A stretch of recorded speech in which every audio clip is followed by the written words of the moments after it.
பாருங்கள் ஃப்ரெண்ட்ஸ், நான் இன்றைக்கி என்ன பண்ணியிருக்கிறேன்னு பால் கப்பை பண்ணியிருக்கிறேன். கேரளாவில் ஃபேமஸான டிஷ் இது. இது வந்து நம்ம மரவள்ளிக்கிழங்கில் பண்ணுறது. ரொம்ப எம்மியாக இருக்குது பாருங்க. இது எப்படி பண்ணுறதுன்னு பார்க்கலாம் வாங்க. நான் இப்போ டேஸ்ட் பண்ணுறேன் எப்படி இருக்குதுன்னு.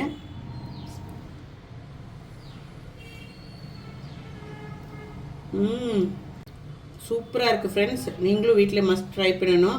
வாங்க, உங்களுக்கு இது எப்படி பண்ணுறதுன்னு இதோட ரெசிபி காமிச்சு தரேன். அஸ்ஸலாமு அலைக்கும் ஃப்ரெண்ட்ஸ், வணக்கம். Welcome to Rahmi's kitchen. Hi friends, இன்றைக்கி நம்ம மரவள்ளிக்கிழங்கில் ஒரு டிஷ் பண்ண போகிறோம். இது கேரளாவில் ரொம்ப ஃபேமஸ்ஸு. பால் கப்பன்னு சொல்லுவாங்க. அது பண்ண போகிறோம். இது க்ளீன் பண்ணிவிட்டு எப்படி பண்ணுறதுன்னு காமிச்சு தரேன். இது எல்லாருக்கும் க்ளீன் பண்ண தெரியும்னு நினைக்கிறேன், அதனால் நான் காணிக்கிறேன் பாருங்கள். இப்படி வச்சு கட் பண்ணிக்கோங்க.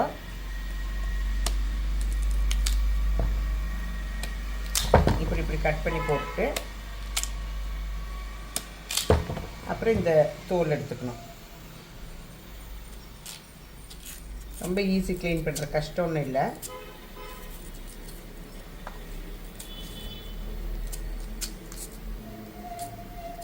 இதை எடுத்துகிட்டு இது கொத்தி எறியணும். இப்படி ஒரு பீஸாக இப்படி வச்சு இப்படி அரியணும். எடுத்துருங்க ஃப்ரெண்ட்ஸ்.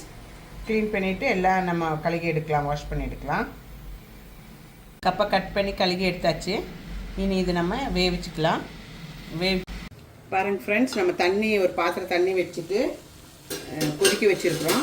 இந்த கொதித்த தண்ணியில் நம்ம அறுத்து வச்சுருக்கிற மரவள்ளிக்கிழங்கு போட்டுக்கலாம். இது நல்லா வெந்து வேகிற வட்டும் இதில் இருக்கட்டும்.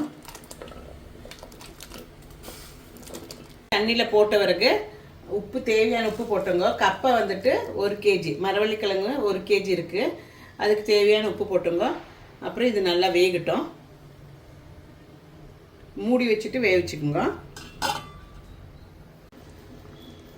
பாருங்கள் ஃப்ரெண்ட்ஸ், நம்ம பால் கப்பை பண்ணுறதுக்கு கப்பை வெந்தாச்சு பாருங்கள். வெந்திருக்கு நல்லாவே.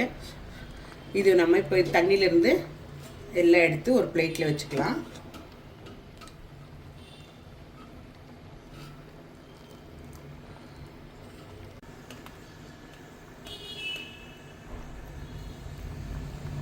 தண்ணி இல்லாமல் எடுத்து பிளேட்டில் வச்சுக்கோங்க. இது மாதிரி எல்லாமே எடுத்துக்கோங்க.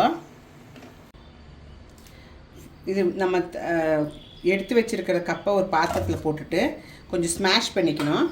இப்படி ஒரு பருப்பு மத்தை வச்சுட்டு நல்லா ஸ்மாஷ் பண்ணிக்கோங்க.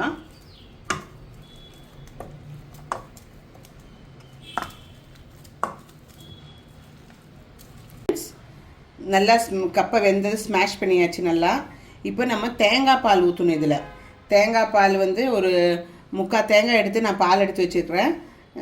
முள்ளமாக ஊற்றிக்குங்க தேங்காய் பால்.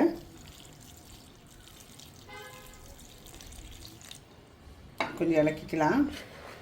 பாருங்கள் ஃப்ரெண்ட்ஸ், 1 லிட்டர் அவ்வளோ தேங்காய் பால் அடியில் மட்டும் இல்லாமல் ஊற்றிக்குங்க. 1 லிட்டர் அவ்வளோ இருந்தது. அதை ஊற்றிட்டு நல்லா இலக்கிட்டு இது நம்ம இப்போ அடுப்பில் வச்சுக்கலாம். பாருங்கள் ஃப்ரெண்ட்ஸ், நம்ம தேங்காய் பால் ஊற்றுனனால உப்பு கம்மியாக இருக்குது. உப்பு கம்மி ஆகும். ஆக்சுவலி நம்ம கப்பைக்கு தானே போட்டிருக்குறோம் உப்பு. அப்போ கொஞ்சம் கூடி உப்பு போட்டுங்க. உப்பு போட்டுட்டு நல்லா இலக்கிக்கோங்க.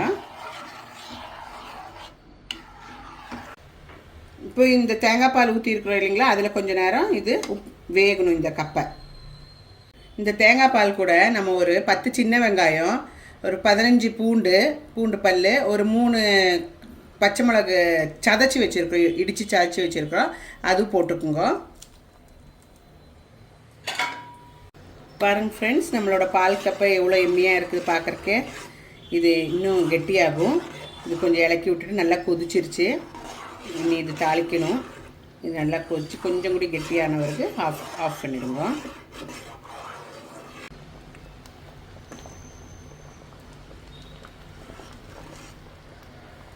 பால் கப்பை ரெடி ஆகிடுச்சு. நம்ம இப்போ இதுக்கு தாளிப்பு ரெடி பண்ணிக்கலாம். தாளிக்கிறதுக்கு நம்ம தேங்காய் எடுத்துக்கலாம் ஃப்ரெண்ட்ஸ். ஒரு 1 டேபிள் ஸ்பூன் அவ்வளோ தேங்காய் எடுத்துக்கலாம். அப்புறம் தேங்காய் காஞ்ச பிறகு ஒரு 1/2 டீஸ்பூன் கடுகு போட்டுக்குங்க. அப்புறம் ஜீரகம் வந்து உங்களுக்கு இஷ்டம் இருந்தால் போடுங்க, இல்லாட்டி வேண்டாம். சும்மா ஃப்ளேவருக்கு வேண்டியதாக போடுறது, இது ஆப்ஷனலு. கொஞ்சம் சின்ன வெங்காயம் அரிஞ்சு வச்சுருக்குறோம் சின்னதாக. கருவேப்பிலை கொஞ்சம் போட்டுக்குங்க. அப்புறம் ஒரு 3 காஞ்ச மிளகா உடச்சி வச்சுருக்கேன், அதுவும் போட்டுக்கலாம். இதெல்லாம் போட்டு நல்லா தாளித்து வறுத்து அதில் கொட்டிக்கலாம்.